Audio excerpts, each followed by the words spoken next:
Europa Rising is the name of our little product. And most of us, especially in America, are not as conscious of current events as people in other countries. I remember when I was chairman of a semiconductor company, I had a major office in London, and I was never more surprised when I went to London to discover how they there in Europe paid attention to our local elections. In those days, I operated out of California, and I was a CEO of a public company, and I thought I was reasonably well informed about what was going on, but I constantly was amazed that our London staff, our European people, were tracking our elections even more closely than we do here. And it's interesting how, especially in Europe, the rank and file people on the street are aware of what's going on in the world. In America, you ask the average guy, and they may know the ball scores from the weekend, but a lot of this is oblivious to the average person. So I want to congratulate every one of you here tonight by your being here, showing an awareness and a concern, because there are some strategic changes going on our horizon. And the emergence of an enlarged European Union is going to impact our nation and our communities and every one of us as individuals.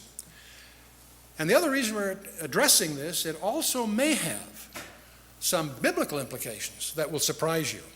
So it's in that spirit we're going to take a look at where is Europe in prophecy? Is Europe in Bible prophecy? And will the Antichrist come out of Europe? Many people think so, but why do they think so, and is that biblical? And will the EU eclipse the United Nations? Many people feel it may. And how will the European Union affect the cauldron we call the Middle East? And how will the European Union affect the United States? These are questions that should be concerning every one of us, and we're going to take a look at some of those in this review. And the first thing I'd like to do is explore the background. Before we get into the dynamic things that are going on the horizon, let's take a look and see what the Bible says about these things. And why do so many Bible scholars attribute such significance to what's going on in Europe today? And it all goes back to the book of Daniel in part. The Bible in general speaks of history, both past and future history, through the lens of Israel. Almost all the way through the Bible, whatever you're seeing there, it's in reference to how it impacts the state of God's chosen people Israel. But there are some exceptions, and perhaps the most dramatic exceptions are Daniel chapter 2 through 7. That whole section of Daniel is not written in Hebrew, it's written in the Gentile language of that period, Aramaic. And now Daniel was taken captive as a teenager and raised at court, graduate school sort of, to serve at court. And Nabopolassar the king had an outstanding young son, a general, Nebuchadnezzar, who was an excellent military man. He conquered their major adversaries. But on one of those expeditions, he finds that his dad has died, and he returns home to take over the kingdom. He's now not just general of the army, he's king of Babylon, young king. And he inherits the staff people of his father, these old cronies that advised his dad. One night, Nebuchadnezzar has a very troubling dream, and he uses it as an opportunity to see if his people, his staff people, can, if they really can perform, or they're just going to bluff their way through these things. So he asks them to interpret the dream, but he won't tell them what the dream is. It's up to them to know what the dream is and to interpret it. Of course, they can't do that. And so they stall for a little time. He gets impatient. He says, off with your heads. He knew how to reduce head count to make a budget. Well, it turns out Daniel was in that job category. So he would have been part of that execution order. So he goes to his supervisor and says, hey, give us a crack at this. And so they do. And Daniel's three friends have a prayer meeting that night. God reveals it to Daniel. The next day, Daniel goes before the king and the court and all these advisors, and it's one of the great grandstanding chapters in the Bible, Daniel chapter 2. It's very readable. The dream is described there, and it is interpreted for you there. But it's a background that we want to have some insight into. The dream that Nebuchadnezzar apparently had, in his dream he saw a very large metal image, and the head was of gold, and the belly and chest of silver, the belly and thighs of brass, and the legs were iron. In fact, the feet were iron, but the iron was mixed with clay. And many people say, gee, that's 5 elements. It's actually 4 with the last in 2 phases. As this dream proceeds, a stone cut without hands smites the image at its feet and crumbles and blows away, and a mountain grows up to fill the whole earth, and not just that region. The language implies the whole earth. Now that is a pretty weird dream. I suspect if you had that dream, you'd be kind of curious too. Nebuchadnezzar somehow knew it was significant, and he wanted it interpreted. So Daniel, first of all, tells him the dream, and that, of course, impresses him, because he obviously had to learn that by supernatural means. But Daniel goes on to explain it. He says, what it turns out to be is a timeline. And the head of gold represents Nebuchadnezzar and the nation, the Babylonian Empire. But he says, you're that head of gold. But you're going to be succeeded by another. And certainly they were. The Persians conquered the Babylonians, and then the Greeks conquered the Persians, and then Rome conquered the Greeks. And most people who study the details of this recognize that this last empire is one empire in 2 phases. We get that amplified for us in Daniel chapter 7 and some other places.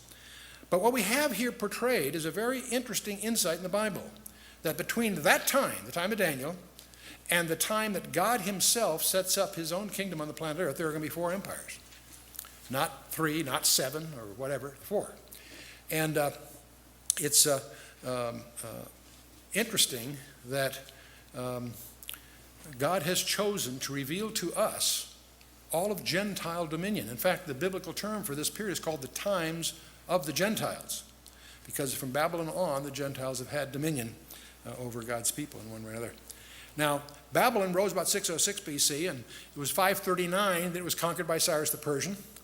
And the Persians ruled for about 2 centuries until this young guy, Alexander the Great, conquers the Persians. And even as a young man, he conquers all the way to India, by the way. Incredible career. But when he dies, his 4 generals divided up. The real question is, about 68 BC, that which was the Greek Empire is conquered by Rome. It's on the rise. About 68 BC by most reckonings. The question is, who conquered the Romans? And the profound answer to that is no one. There wasn't some succeeding empire that conquered. It broke into pieces. Just exactly what the implications are in the vision.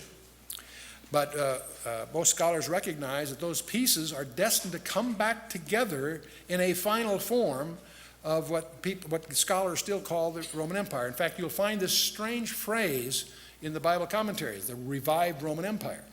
And that's a quaint idea. It could be easily laughed at for many, many years, except as we stand back, we notice some interesting things are happening on the horizon. Now, by the way, that was Daniel 2 that we reviewed. I take for granted that most of you are familiar with it. We're just reviewing it. If you haven't really studied it, I encourage you just to sit down and read Daniel 2. It explains itself. Late in his life, Daniel himself gets a series of visions in Daniel chapter 7. The idioms God uses are very different than the ones he used with Nebuchadnezzar, but it's the same subject matter. Daniel is treated to a series of creatures that are sort of like animals.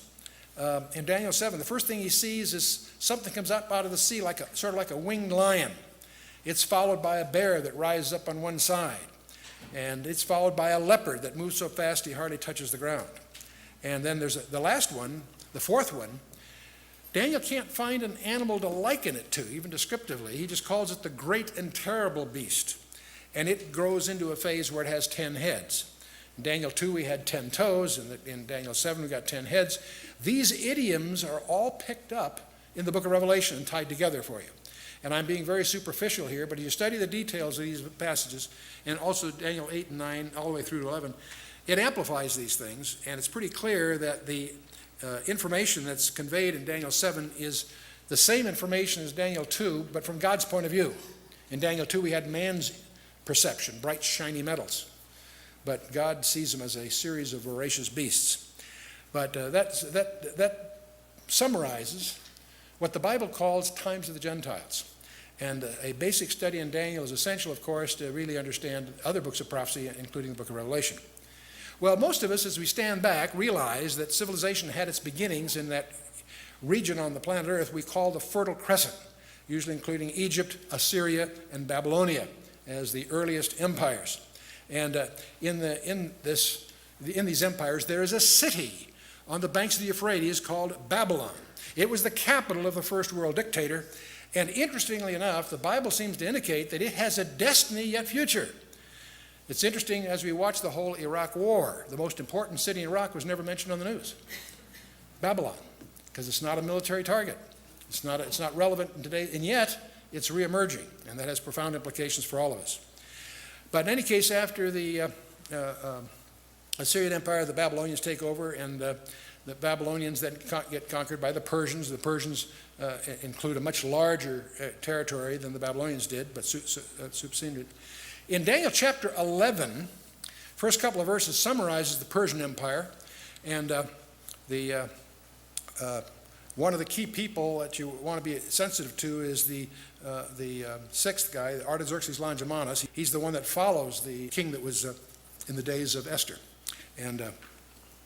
But in any case, the Greek Empire goes from about 332 until the Romans conquered in 68 BC. The Persians get conquered by the Greeks. Alexander the Great, as I say, conquered all the way to India in about 334 to 323. He only lived a few years, but he died as a young man. And his four of his key generals, divide the empire.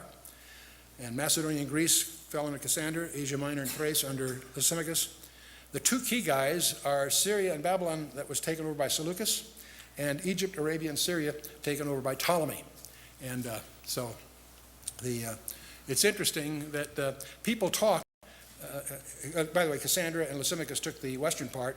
Seleucus and Ptolemy are the two strong guys, and the struggles between these two dynasties, of course, have Israel right in between as a buffer state. Now, many people talk about the 4 centuries that between the Old Testament and New Testament. We have the Old Testament goes up to the book of Malachi, and of course the New Testament starts about 400 years later. And some scholars call those 400 years the silent years, not realizing those years are covered in the Bible, but they're covered in advance in Daniel chapter 11. And it's very interesting.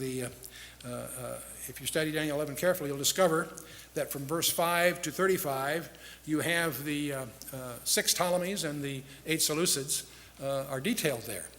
And it's in the reign of Ptolemy Philadelphus that the Old Testament is translated into Greek.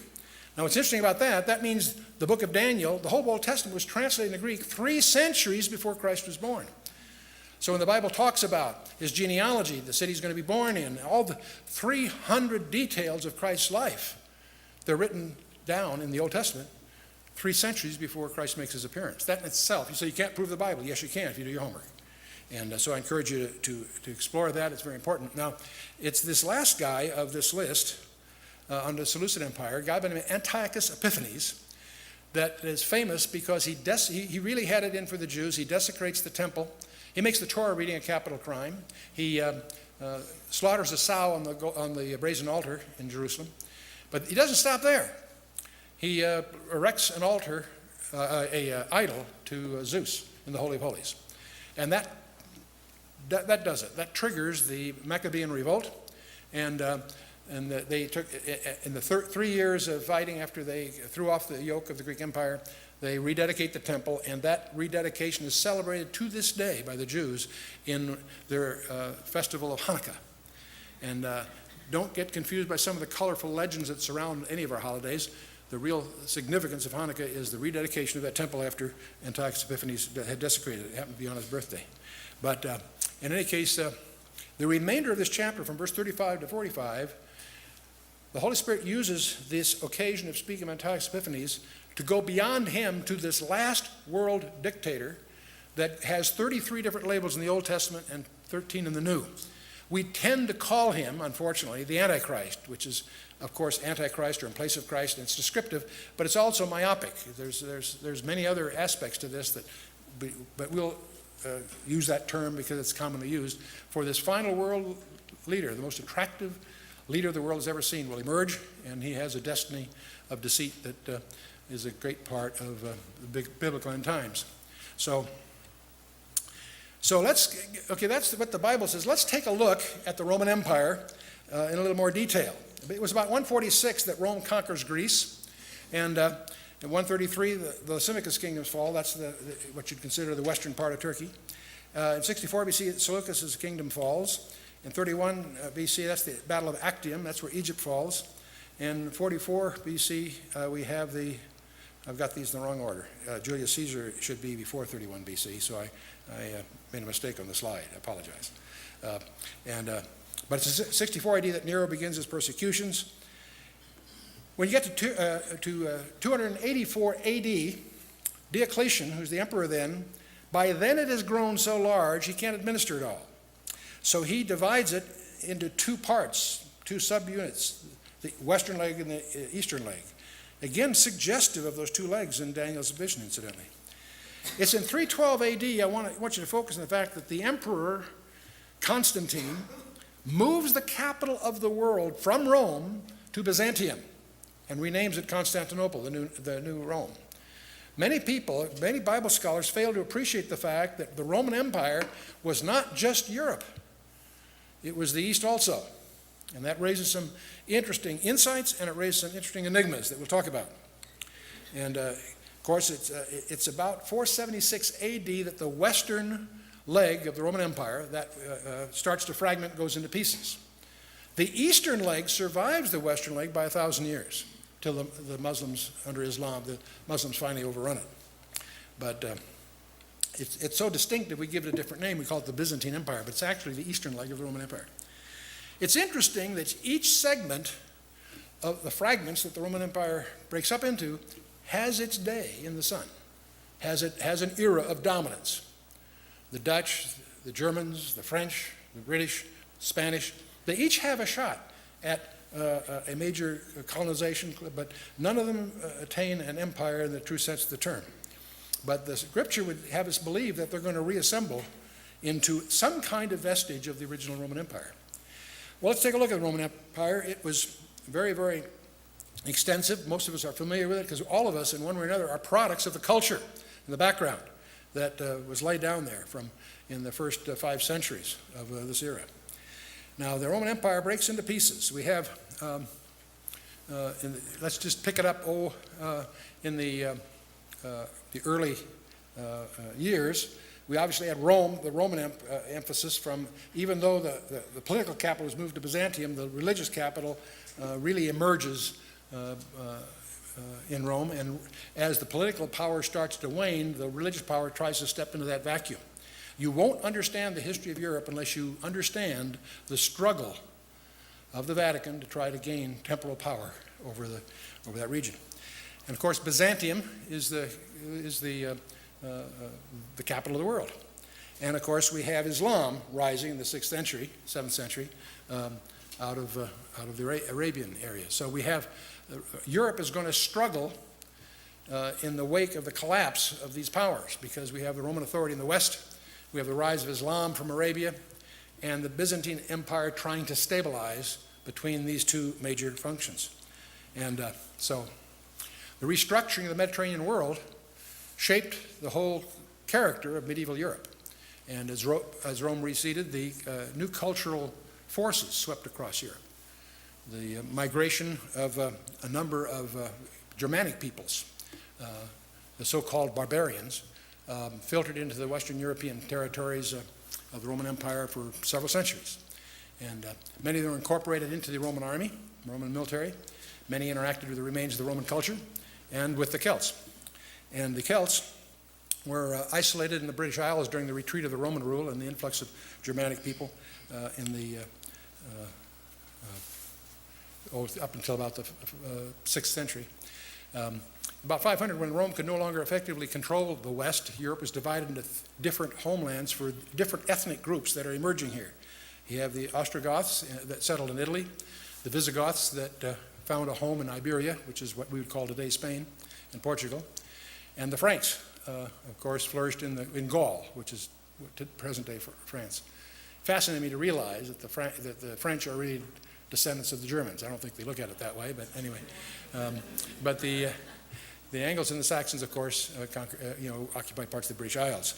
And so the groups that settled in the heavily Romanized areas of Europe near the Mediterranean accepted the elements of Roman governance, and they adopted Christianity in one of its many different forms. But you won't understand the history of Europe unless you really understand the struggles of power that were centered around the Vatican. And if you're interested in this area, we won't get into it here, of course, we've got too much to cover. I encourage you to take a look at Dave Hunt's book, The Woman Rides the Beast. It's one of the best documented treatments of this. Dave and I did a briefing pack on it together called The Kingdom of Blood. That's also a fast way to get the highlights of it if you want to go take that further. By the 9th century, the fragile balance of Roman Christian and Germanic traditions was disrupted by the violent influx of all kinds of new people. And these people were integrated into the European society with settlement, conversions, negotiation that accompanies that kind of immigration. And so the various regions then start to develop their own identities. They have the glue, if you will, of the Roman culture, the Roman roads, the infrastructure. And by the way, the other thing Rome did is establish a uniform monetary system. Many of us overlook what an impact that had, because it is, again, these tendencies were an offset to the mixed tribes that were moving in. And so on the one hand, they had local identities. On the other hand, they still had a common cultural background. And so the older kingdoms in the British Isles, France, Germany, they recover their equilibrium after these assaults. And that testifies to the strength of the earlier synthesis of Roman Christian and Germanic traditions that put Europe together in the first place. So now the newcomers that are coming in from three primary directions, and they caused panic throughout Europe. We have, of course, the Muslims that come up from the Arabian area, across North Africa, and also up through the Dardanelles and so forth. And they establish all kinds of bases in the Mediterranean. They were stopped by Charles Martel's forces, the famous Battle of Tours, in 731. If he hadn't been such an effective military man, I suspect that all of us would be speaking Arabic. But in any case, these various incursions were halted by his standoff there. Then we have the Scandinavian Vikings, came from the north. They were seafaring groups of landless Danish, Swedish, Norwegian warriors that sought fame and fortune through plundering and trading, and also demanding tribute of various forms from the fearful residents of the British Isles and also the coastal regions of the continent. And so they they colonize Iceland, interestingly enough, and of course the British Isles and the east coast of Ireland. And also they set up settlements in what became called naturally Normandy in France. And they also go all the way through to the Kiev in Russia. They have a profound impact in the history of Russia. Another group are the Magyars, as they're called by some encyclopedias. I suspect that they're descendants of Magog, the Scythians, if you will. They came from the Asiatic steppes in the east, and that's a region that includes Kazakhstan or Central Asia. In fact, the Scythians controlled the southern steppes of Russia from the Ukraine all the way to China until from the 10th century BC to about the 3rd century BC. The Great Wall of China was built to keep them out. But anyway, they're moving west, and they settled Hungary and converted Christianity, many of them. And Europe eventually fragments in response to these waves of attacks. Each region develops new alliances and new identities. And of course, in 1450, the Muslims overrun Byzantium, ending the eastern leg of the original Roman Empire. That's just a quick superficial summary. Well, as we move into, we can't obviously recount all history, just hit a few highlights that are relevant to our purpose today. The Holy Roman Empire had its origins in the empire established by the Frankish king Charlemagne in 800 AD. He was crowned by Pope Leo III. That starts the whole idea of the emperor being crowned by the Pope. He crowned him as the Emperor of the Romans. That was the first use of that title since the fall of the Western Roman Empire in 476 AD. Now, his empire, his kingdom, disintegrated within 40 or 43 years. But the concept of the Holy Roman Empire endures for another 1,000 years. And we'll take a quick look at that. By the time you get to the 13th century, the Holy Roman Empire was engulfed in a civil war between the rival German princes, and who were vying for the title of emperor. And Emperor Frederick II, known as the Wonder of the World, restored power and prestige to the empire, bringing it to its one of its highest points since the death of Charlemagne in 814. However, in order to win the support of the German princes, he greatly increased their independence throughout the empire. And as a result, when he dies in 1250, the title of Holy Roman Empire was claimed by many of these guys, and the civil war began within the empire. So you'll discover that this whole idea of the Holy Roman Empire is more of a concept than really a tightly run empire in the traditional sense. And it was Emperor Charles V who came to control more territory than any other Holy Roman Emperor before them. He was already ruled over extensive areas in Europe, America, parts of Africa in about 1530 when he became the Holy Roman Emperor. But he was the last to be crowned by the Pope, and he struggled to maintain his empire from outside threats and so forth, but they gradually dwindled, and after his death, of course, it continued to decline in both area and importance until it was finally dissolved by Emperor Francis II in 1806. So you see, you're bringing this, we're now up about the time of the Louisiana Purchase, just to give you a rough feeling here. And so following the defeats of the Napoleonic Wars, he just abandoned he dissolved the Holy Roman Empire. And he proclaimed himself the Emperor of Austria and allied Austria with Britain and Russia to fight Napoleon. And but in truth, the empire really lasted throughout those centuries more as an idea than a political or administrative reality. Voltaire summarized it so eloquently. He says, it was neither holy, nor Roman, nor an empire. But you'll hear that term all the time. It was a legacy, though, that was obsessed with Italy as a centroid. It was a continuous resistance of the German nobles to any strong central authority, made the empire essentially ungovernable for over 500 years.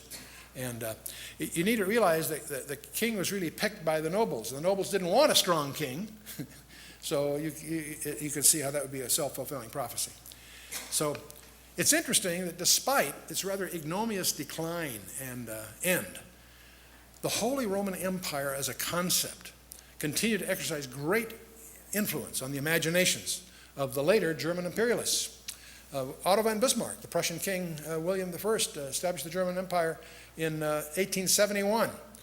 They explicitly encouraged the label or the title, the Second Empire, as if that was the first, you see, as to borrow some of the glory and power enjoyed by the Holy Roman Empire at its peak.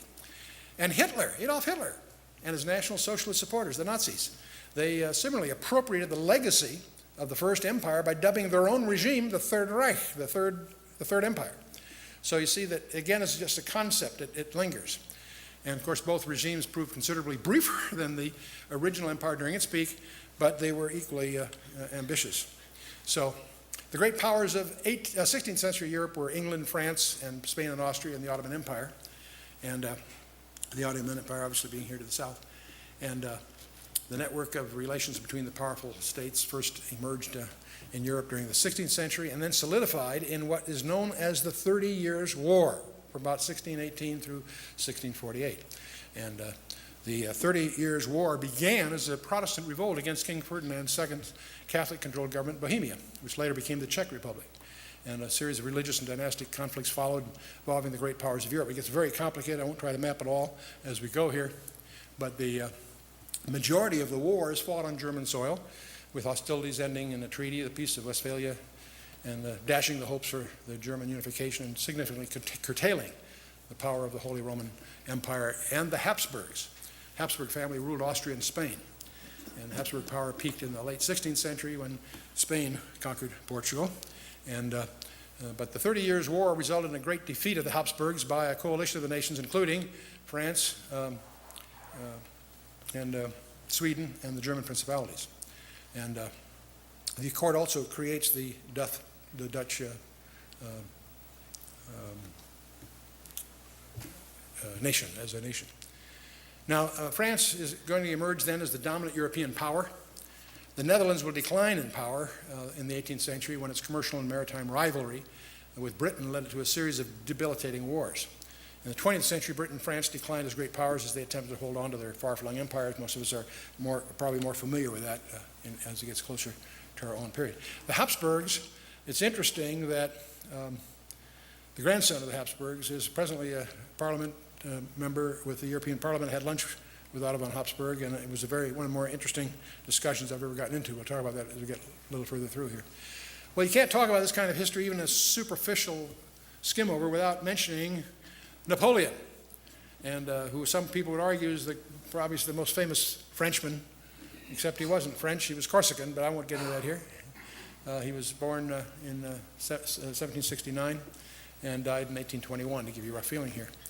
But a young Napoleon Bonaparte was sent from a small island of Corsica to a military school in France. He graduated in 1875 and joined the French artillery and began a military career that would change history throughout Europe. And he conquered much of the Western Europe, became one of the greatest military leaders of all time.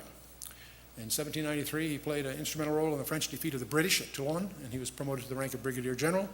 And then he overthrew the French government and crowned himself. A very famous thing where he goes to get crowned, and he takes the crown from the Pope and crowns himself. So the man had many, many talents, but humility was not one of them. The Battle of the Nile. In 1798, the French fleet was defeated by a small British armada commanded by a guy by the name of Horatio Nelson at the Battle of the Nile.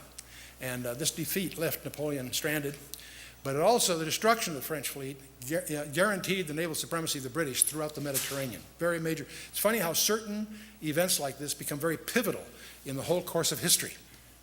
The Battle of Trafalgar was a naval battle fought on October 21st of 1805 by a British fleet, commanded, of course, by your friend and mine, Horatio Nelson. It was a combined French and Spanish fleet. It took place, obviously, off Cape Trafalgar in the southern coast of Spain.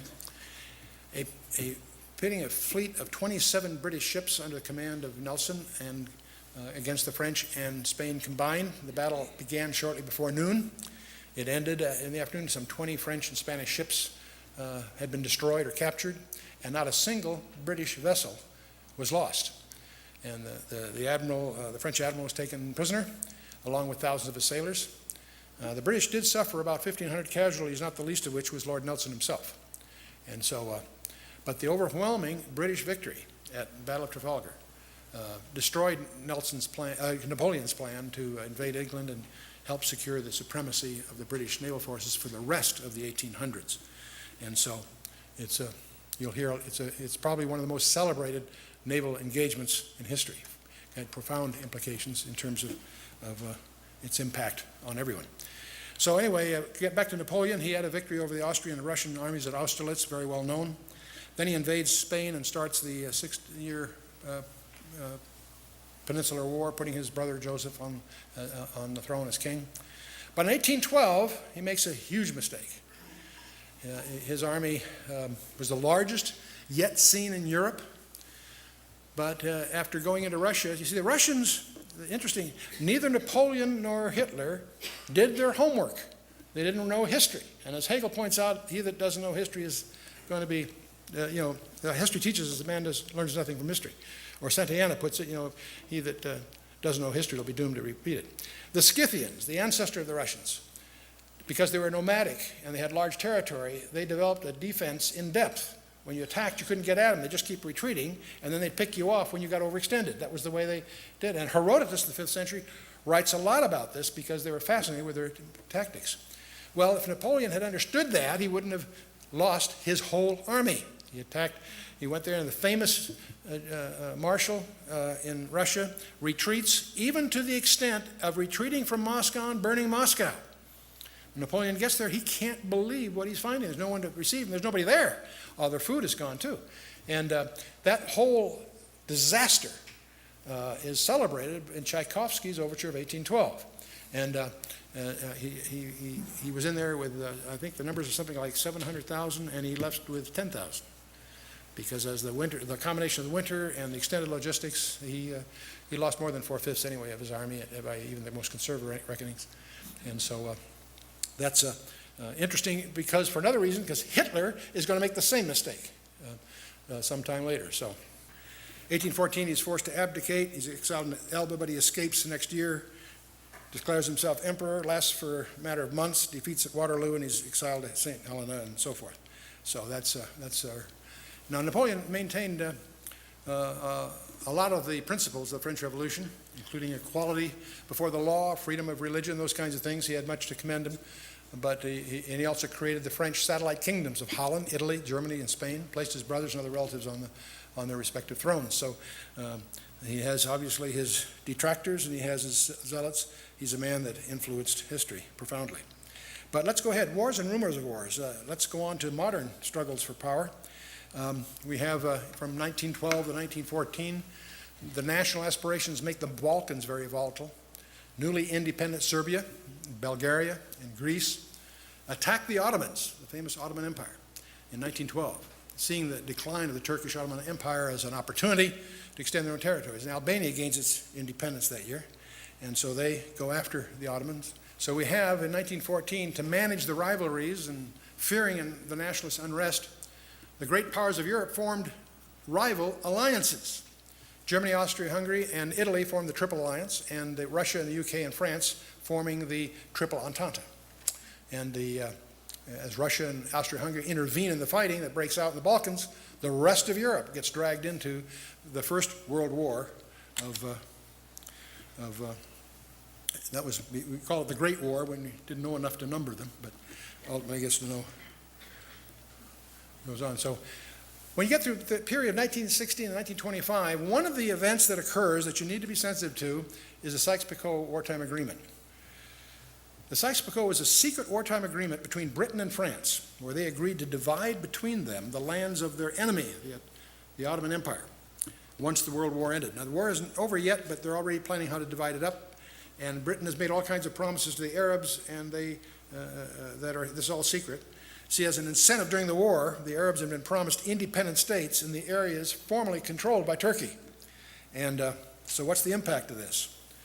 Well, Faisal al-Hussein, under the leadership of General Allenby and the tactical supervision of a guy by the name of T.E. Lawrence, you all know Lawrence of Arabia, he assisted against the Turkish army during the war, and Faisal was awarded rule of the newly created state of Iraq under a British protective mandate. And this agreement, along with Britain's abrogation of its obligations to provide a Jewish homeland, laid the foundation for the continuing turmoil in the Middle East. Britain had a mandate from the League of Nations to provide a homeland for Israel. 75% of the land that was set aside for Israel was given to create the land called Transjordan. So the British Foreign Office laid the foundation for those griefs that we're incurring still even today. But obviously after the war, things are breaking up. It's the Europe that emerges after the First World War is very radically different. The Austrian, Hungarian, and the Ottoman empires have disappeared, and a host of smaller states have emerged. In Russia, you have the Russian Revolution that leads to the creation of the Soviet Union, a self-declared revolutionary socialist state. And okay, we get to the 1938 to 1940 period. Obviously, Adolf Hitler annexes his native Austria and the Sudetenland. Now, you need to understand, and we'll take the time here because we're going to run out of time, but you need to understand the strategy of Hitler in getting the Sudetenland. He creates the fiction that there's the German population within the Sudetenland is being abused by Sudetenland, and on that basis does a propaganda thing so that the whole world sees Czechoslovakia's attempt to hang on to its own property and its own citizens as if they are the barriers to peace. And they force, eventually, the yielding of the Sudetenland of Czechoslovakia to Hitler, which of course has all the factories and it makes Czechoslovakia undefendable. Once he gets the Sudetenland, it's just a matter of months before he overruns Czechoslovakia. And so it's the rape of Czechoslovakia is something you need to understand because the same thing is going on today, and it's unbelievable. But obviously Hitler then overruns Czechoslovakia as it goes on. So now later that month he's going to invade Poland. And that starts World War II. Forces Britain and France, who had promised to protect Poland, to declare war on Germany, and World War II is on its way. And later that month, the Soviet Union invades Poland from the east, going west, and Poland then is partitioned between Germany and the Soviet Union. And the Soviet Union attacks Finland in the winter of 39-40 and annexes the Baltic states in northern Romania. So that means he's on his way. And so we get to 41-43. We have Germany goes on to conquer Yugoslavia and Greece, and launches the invasion of the USSR in 1941. By 42, Nazi Germany is at its peak of its power, with most of Europe under the control of Germany and its allies. And so the Nazi boot is make its imprint on Europe. And in the USSR, Hitler's troops first make great progress, but they advance into the gates of Moscow and Leningrad. But then guess what? Same thing happens. The invasion turns into a war of attrition in which the German army was gradually ground down by the reviving Soviet Union.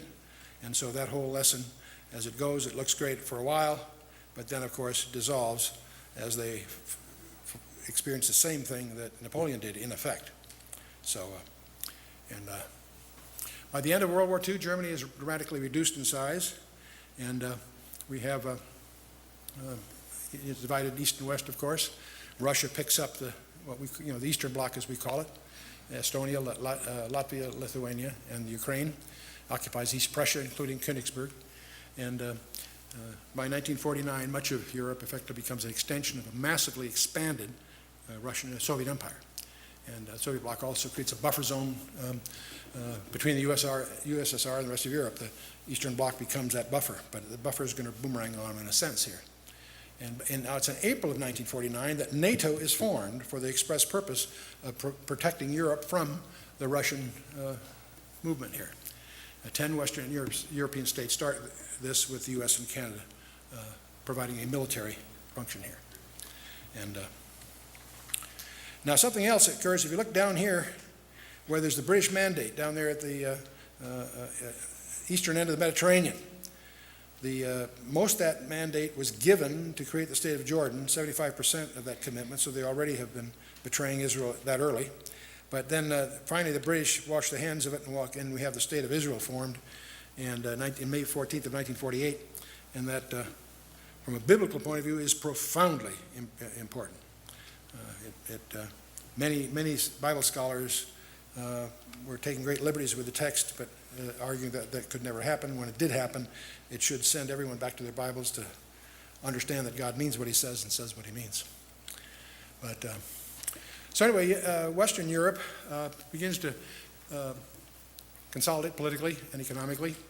The European Economic Community is created in 1957, a precursor to the European Union. The first members are France, Germany, Italy, Belgium, Luxembourg, and the Netherlands. And then it later becomes the European community becomes it increases in power and size as Denmark, UK, and Ireland join in 73, Greece in 81, Spain and Portugal in 86.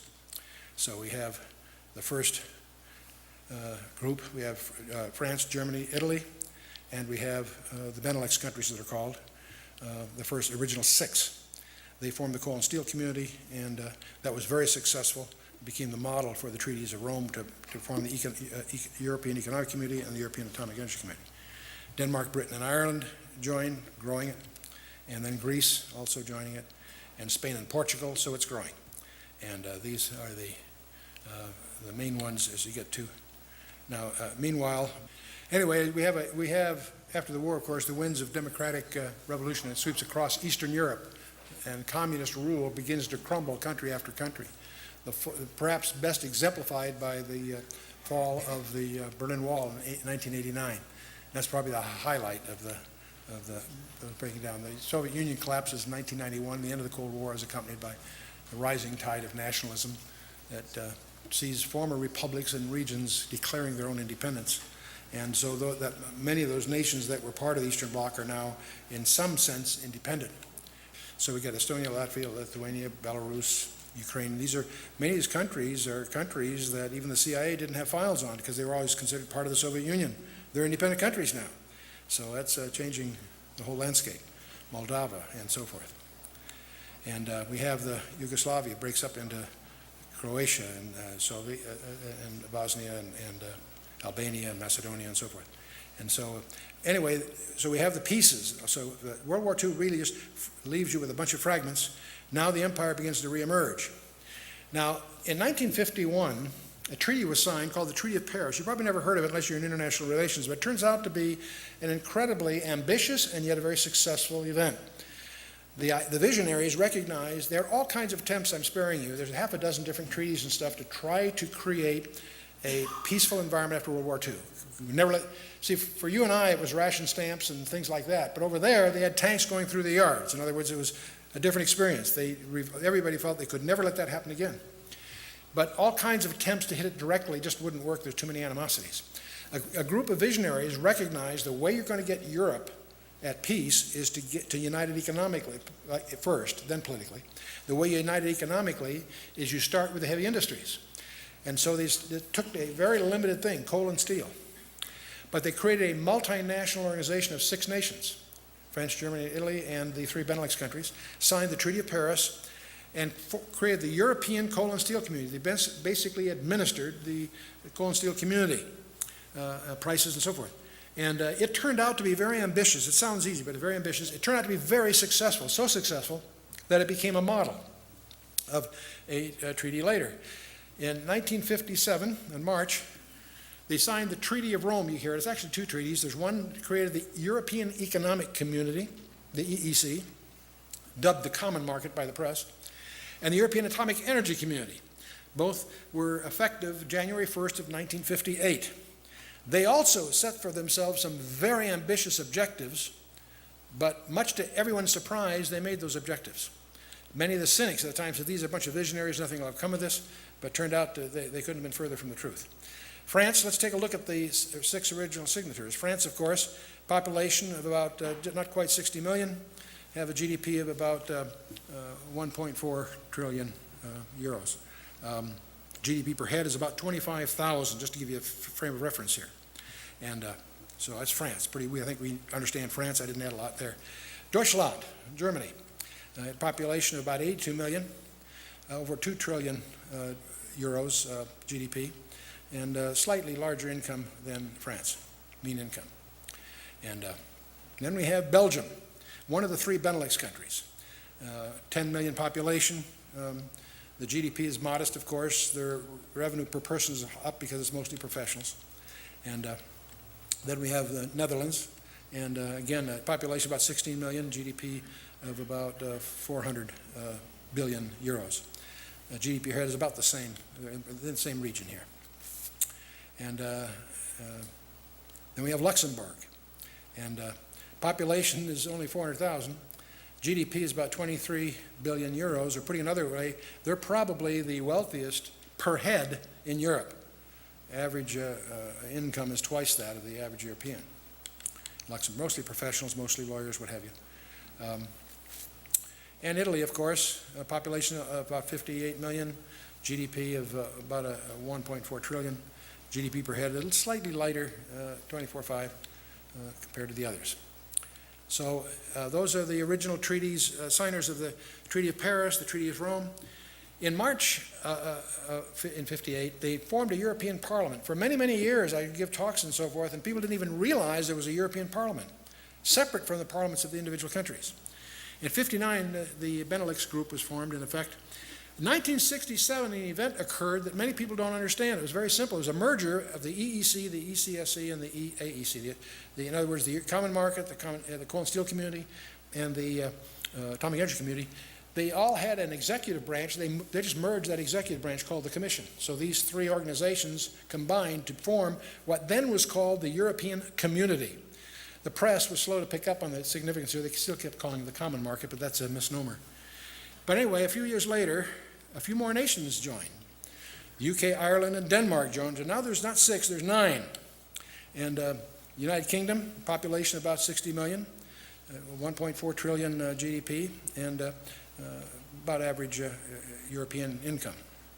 Ireland has about 4 million people, small GDP, but their GDP per head is interesting. It's higher than the others, other than Luxembourg, about 32,000. It's 30-40% higher than the others. And Denmark, Population about 5 million. GDP is such to give a GDP per head of about 28.5, above average income in Denmark. And so we have then, in 1981, Greece joins, and that sent everybody to their Bibles, because suddenly there are 10 members, and everybody, 10 toes or 10 heads. We all fell into that trap, I think, to some extent. Greece, by the way, is a population of about 11 million.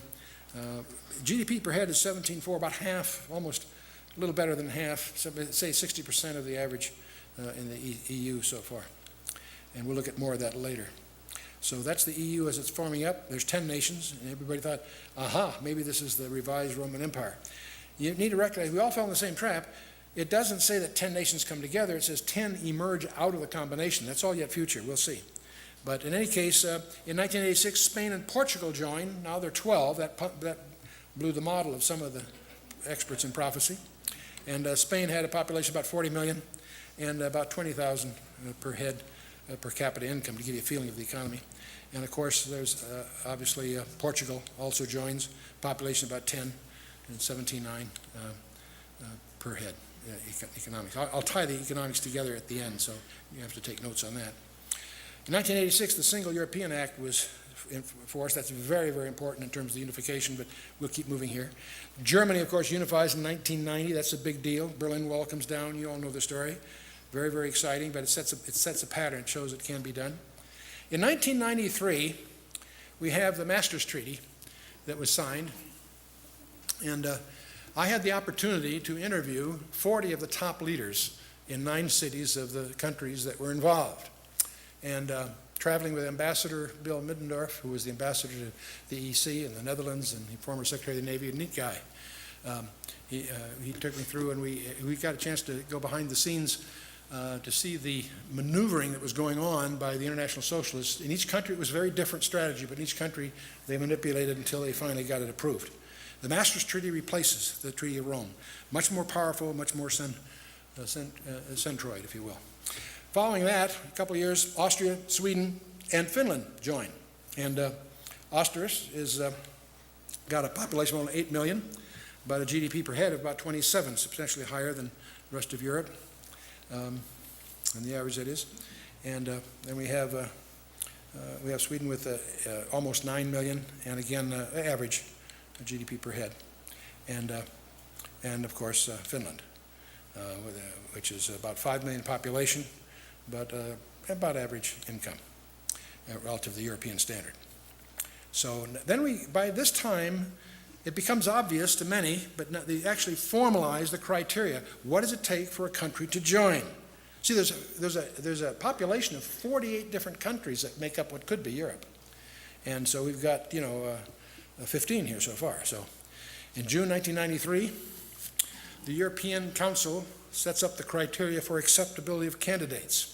And this is the stability of institutions is one of the key criteria here that will guarantee democracy, rule of law, human rights, and respect for and protection of minorities. Minorities are a big thing, especially the gypsies.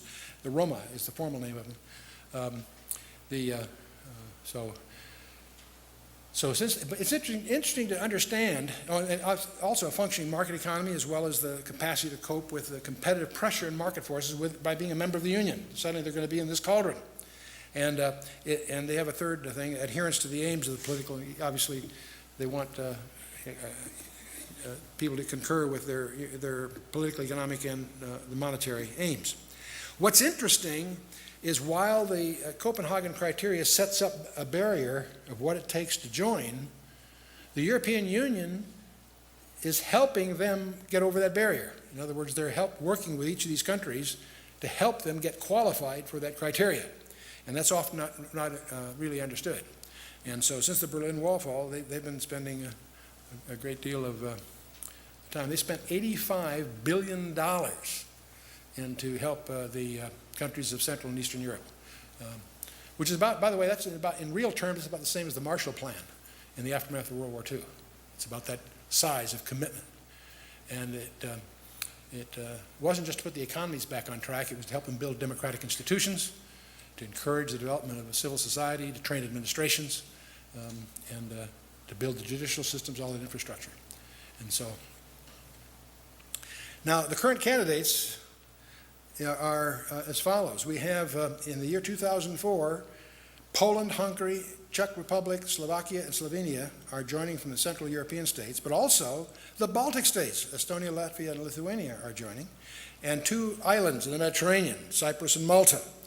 So you've got 10 people that are joining in 2004, but that's not all. We've got some others coming.